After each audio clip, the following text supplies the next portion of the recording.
Hello, BookTube. We have a little mail for you today on a bright, sunny Tuesday, not a cloud in the sky.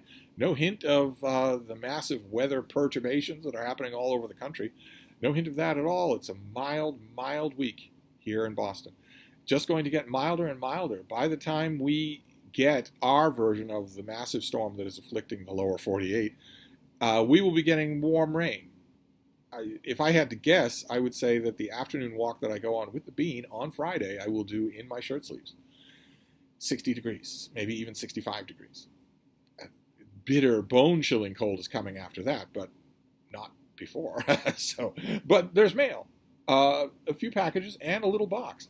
I think these will probably all be 2022 releases. I'm almost kind of hoping that they are because 2023 releases, because 2022 releases do me precious little good. What is this first one? It's a slim volume poetry. And once again, it's well designed. What's going on here? What's going on here with books of 2023 being well designed? This comes out in early April from FSG, and it is Gravity and Center, Selected Sonnets, 1994 to 2022 by Henri Cole. For the past 20 years, the free verse sonnet has been an integral celebrated part of this author's poetry. In Cole's words, the sonnet, quote, with its infrastructure of highs and lows, with its asymmetry of lines like the foliage of a tree growing above a trunk, with its mix of passion and thought, close quote, is a way to create poems that, quote, simultaneously dignified and bold. Okay, well, we've gone over before on this channel many times. There isn't much you can say about a collection of poetry. There's not much in the way of publisher boilerplate that you can do. Who is this person? Henri Cole was born in Fukuoka, Japan, to a French mother and an American father. He's published 10 previous collections of poetry and received many awards. He lives in Boston, and he teaches at Claremont McKenna College. Okay, great. Fantastic. So a slim volume of poetry for the new year. We're off to a very dignified start. We'll save the box for last. Let's see what this next one is. Oh, goodness gracious. Okay, this is a thriller, I'll bet. Yes. This is, let me double check just to make sure. Yeah, this is also a 2023 release. This is Robert Dugoni. We've seen this author on this channel a few times. This is Her Deadly Game. Boring title, boring cover. One of today's best-loved writers. Okay. Now, in this novel, the self-proclaimed recovering lawyer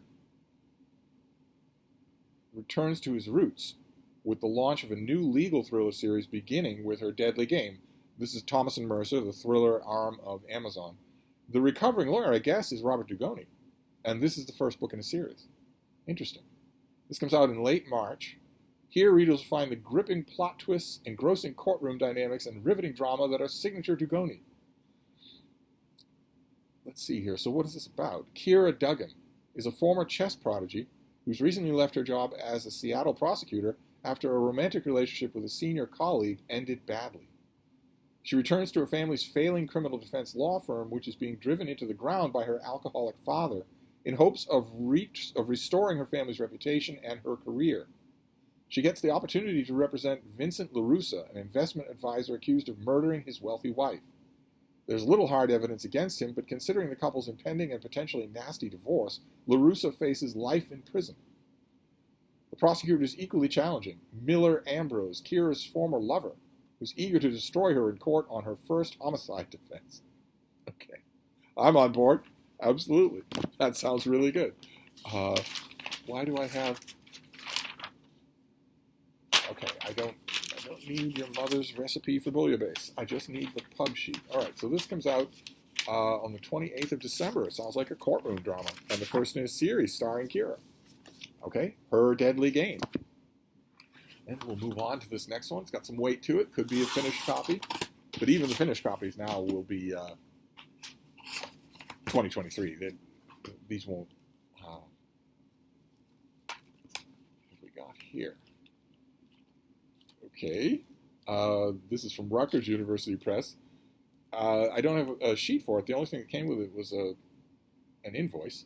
But this is edited by Nan Bauer Maglin and Daniel E. Hood, and it's called Gray Love, stories about dating and new relationships after 60. Gray Love. What have we got here?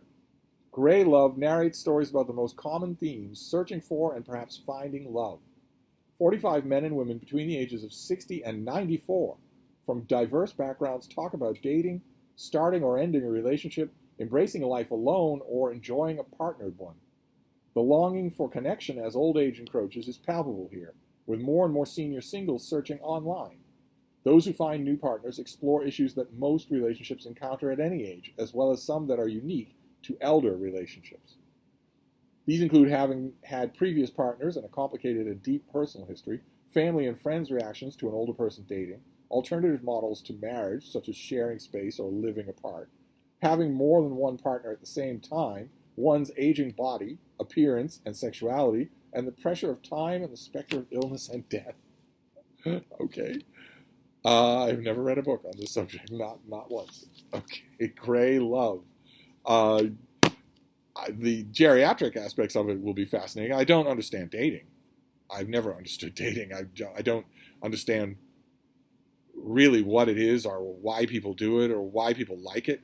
I know some people, I have known in my past, some men, who liked the act of dating, regardless of how it ended. They liked just the act of dating. I've never understood any part of it at all. To me, I realize I'm probably being extra reductive here, but to me it always seems like just an elaborate fan dance, much like the dance of tropical forest birds, where it's their extreme plumage and their extreme nest building and their extreme courtship dancing and whatnot, but the goal is very basic, and it has nothing to do with those things. And when humans do it, it seems just extra weird. It was naturally the only thing that anybody ever thought about in college. And in college, I didn't understand it then any more than I understood it now. I wanted to ask my male friends, why are you doing this? Why, if you want to have sex with this woman, why not simply ask her?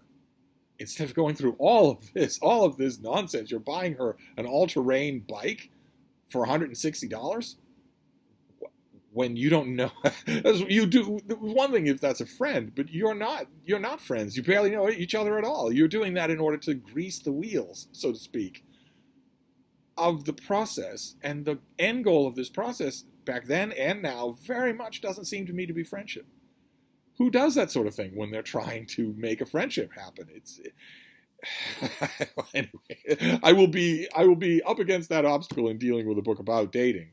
But geriatric, and that part I know well. So, then we have the box, which is, it is a box, but it's thin. It's light. So I don't imagine that it's a huge thing. Okay, this is Princeton University Press. Ooh. I think we saw this already. I think this is just the finished copy of something that we saw already. This comes out in late January. This is Remnants of Ancient Life, the New Science of Old Fossils. This is by Dale Greenwald, who is a resident research associate at the Smithsonian Institute's National Museum of Natural History, where he curates the Kishinean Formation Fossil Insect Collection. So he is an expert on fossilized insects. We used to think of fossils as being composed of nothing but rock and minerals, all molecular traces of life having vanished long ago. We were wrong. This book reveals how the new science of ancient biomolecules, pigments, proteins, and DNA that once functioned in living organisms tens of millions of years ago is opening a new window onto the evolution of life on Earth. Biomolecules. Paleobiologists are now uncovering these ancient remnants in the fossil record with increasing frequency, shedding vital new light on long-extinct creatures and the lost world they inhabited. The author is your guide to these astonishing breakthroughs. He explains how ancient biomolecules hold the secret to how mammoths dealt with the bitter cold, what colors dinosaurs exhibited in mating displays, how ancient viruses evolved to become more dangerous, and much more. Each chapter discusses different types of biomolecules and insights they provide about the physiology, behavior, and evolution of extinct organisms, many of which existed long before the age of dinosaurs. How incredible to be getting messages from tens of millions of years ago. That is just amazing. I wonder how much, it mentions how ancient viruses evolved and became more dangerous. I wonder how much of that we will learn from human cells, from endogenous retroviruses and buried stuff like that, that shows what viruses were doing. But that wouldn't be tens of millions of years ago. I guess it'll be even earlier. Fantastic. Okay, well, this sort of thing is catnip to me, so I'm glad to have it. This comes out in the end of January. Great. Fantastic. Okay, so a finished copy of Remnants of Ancient Life. Then we have Grey Love. I'm assuming this is a January release as well. We have Her Deadly Game by Robert Dugoni, the first book in a new legal thriller series, a courtroom drama series, and Gravity and Center, Sonnets by Henri Cole. So, typical variety for our little mail haul here. I don't know how much longer the mail hauls will go on this week, I presume. I don't know how much longer my videos will go on. Today was the first day of the year where I felt a slight undertow. This was very slight still. It's perfectly possible for me to navigate streets and deal with reading and get jobs done and whatnot. But we will see. We will see how long videos go on. I will hope that I'm around long enough to wish you a Merry Christmas. But we have plenty of days before then. So I'll wrap up this mail haul and we'll hope for another one tomorrow. I will see you then. Thank you, BookTube.